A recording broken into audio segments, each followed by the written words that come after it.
Well, guys, they made me do it.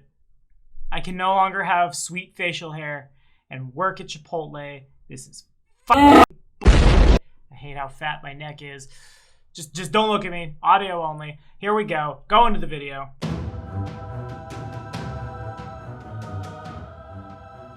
What's going on, guys? My name is Tommy. Welcome back to the channel. It's time for more previews from the Lost Omens character guide. Feeling down and out? Feeling a zealous urge to go strike down something that's less than breathing? Feeling like your home just got nuked in the last official first edition Pathfinder AP? Great!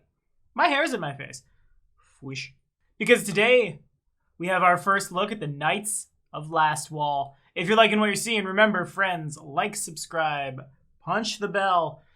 Don't punch things. Punching things is bad, unless, it will help you stay caught up with all your Pathfinder 1st and 2nd edition content. Today, they keep rolling in. Color me impressed. This episode of your Pathfinder 2nd edition preview content, again, was brought to you in part by our newest patron, Mr. Mitch Wright, who, if their email is any indication at all, may very well be my very first patron from the land of Australia. I've said it before and I've said it again. I'm going to say it even one more. I think it's really cool that I get to meet people from all over planet Earth doing the thing that I love doing. So, Mitch, Mama always told me I'd find Mr. Right eventually. I'm sure you've heard that joke a million times, but I'm so glad you're with us. For now, we gotta head down to sweet, sweet Blog Town. This is kind of a quote, and I guess I'll say quote, but I'll also say these are very, very big spoilers for the Tyrant's Grasp adventure path, and I guess also proof positive that we will be covering the Gravelands this Friday on the Inner C2 Electric Boogaloo, because I feel like we gotta get both sides of the coin here. Anyway, extended quote. Those familiar with the nation of Lastwall will know the Knights of Ozum, stalwart crusaders who took up the legacy of the Shining Crusade in honor of all who had sacrificed themselves to defeat the Whispering Tyrant and seal him within the prison of Gallowspire. The Knights of Ozum swore themselves to keep vigil, that was the name of their capital, for all eternity, assuring Tar-Baphon never threatened Golarion again. The nation of Lastwall drew warriors of good to its shining white walls, each one proud of their support of a righteous cause. When Tar-Baphon rose once more, they didn't even have the chance to fight. A magical blast of unfathomable power vaporized Lastwall's capital of Vigil, told you, in an instant. By the time the survivors rallied, there was no victory to be found, only bitter efforts to evacuate civilians and desperate pleas to prevent comrades from throwing their lives away for a nation that was already dead. It was in the wake of utter failure, some of which was undoubtedly the fault of the knights themselves, that the Knights of Ozum proved their courage and character. They stood back up again, rallied once more, knowing they were doomed to fail again in countless battles to come, yet still holding faith that their efforts would make a difference. So that's super heartening, I'll just say that. With the loss of Lastwall weighing on them, what remained of the Knights of Ozum fell apart. The fraction of knights that remained soon found themselves at a crossroads. Do they flee Lastwall, their ultimate mission of failure, or do they stand and fight once more? Well, if evil roams the world, it must be stopped. And with that, many of these knights discarded the formal structure they were once committed to and chose to put the fight against evil and the dedication to righteousness above all things. While the Knights of Lastwall are more decentralized than ever, lacking in official headquarters and official leaders, the knights still maintain a semblance of structure. The knights move in groups, mostly made up of anyone willing to fight the hordes of the Whispering Tyrant, with leadership falling to whomever among the group has earned the most respect or influence amongst their fellow knights. In large-scale conflicts, some knights take on roles as strategic leaders, only to return to the status of an everyday knight once the battle is done. Even in this more informal structure, the Knights of Lastwall break into two large sub-factions. The first are the Shining Sentinels. They are the crusaders and defenders of the knights, committed to the defense of innocence and stemming the spread of undeath. They are the heirs of Lastwall's cause and hoping to rally forces to a new Shining Crusade against the Whispering Tyrant. Characters who affiliate with the Shining Sentinels can take the Knight Vigilant archetype, a 6th level dedication. The archetype is focused on defense, allowing you to provide cover to allies, increase your proficiency with heavy armor, Real good for all you non-champions out there.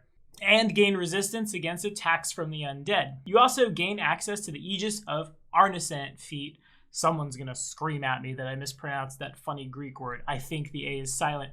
I digress. Real quick, before we start talking about mechanical stuff, I just want to say that 1, 2, 3, 4. Will we see gunslingers? I think we'll see gunslingers, or at least people who can use guns. It's not that the Silver Mount has taken off and gone back home, gone back into space, somehow pulling every single solitary last piece of technology with it. No, we're gonna see them. And I really like all 4 members of this faction look so drastically different. Maybe the second guy, who sort of looks like the dude from Wisecrack, not even gonna lie, could stand to eat a little more.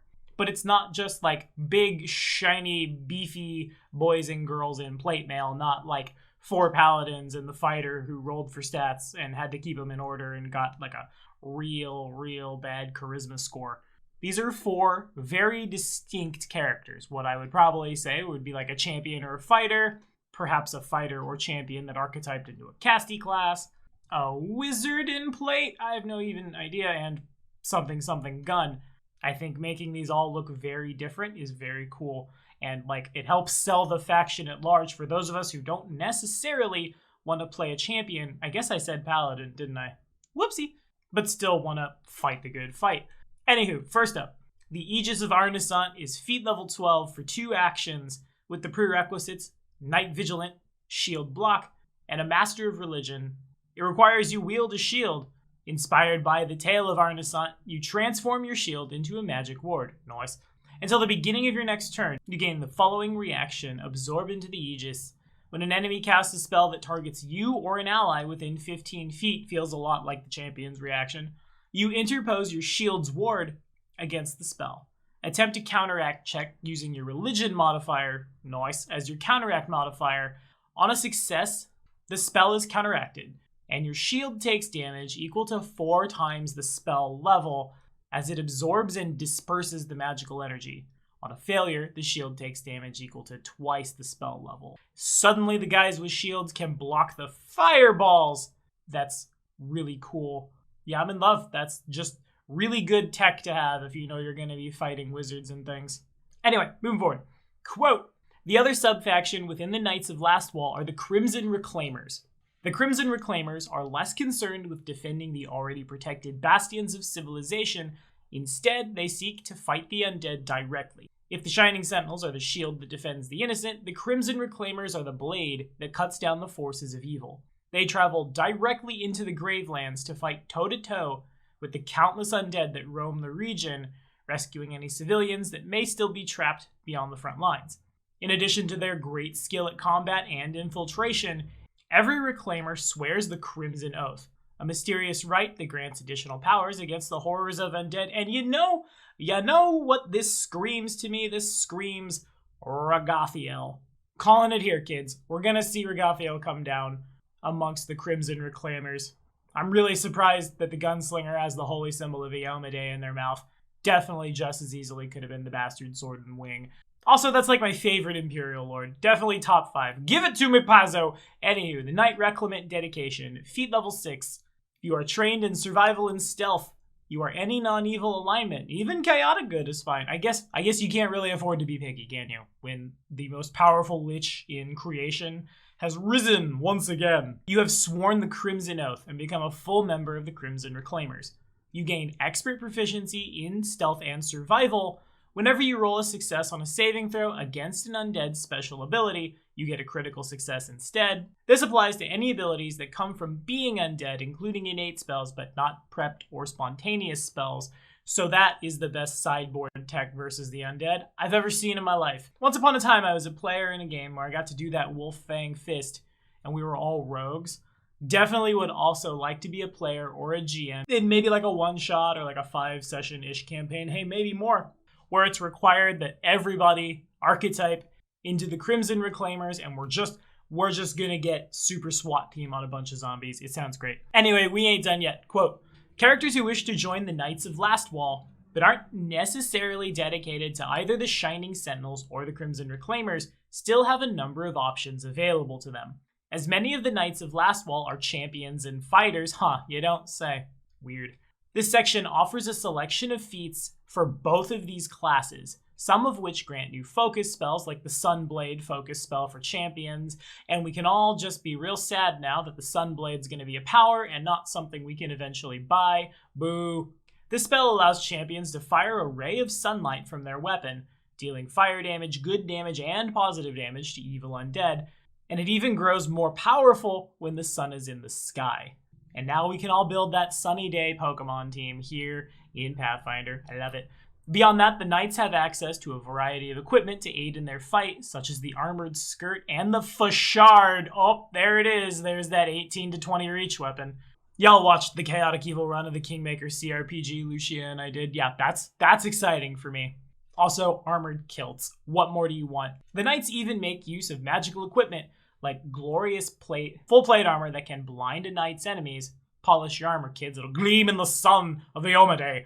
And the deadly Rating Rune. We see the rune in question down here, as well as Impassable Wall Stance. It's an uncommon feat for champions and fighters. Gotta have that attack of opportunity. As long as you're in this stance. It doesn't have the stance trait. That's weird to me.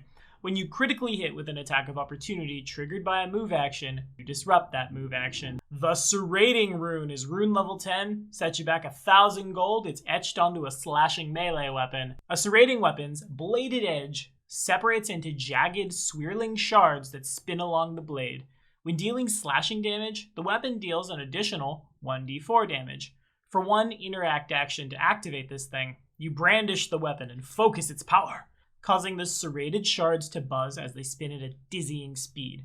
On your next hit with the weapon this turn that deals slashing damage, the Rating Rune adds an additional d12 instead of the additional d4, and then the shards return to their usual speed. That's really good if we think we're going to critically hit something, because that's an additional slashing damage added onto the weapon, which then would be doubled on a crit.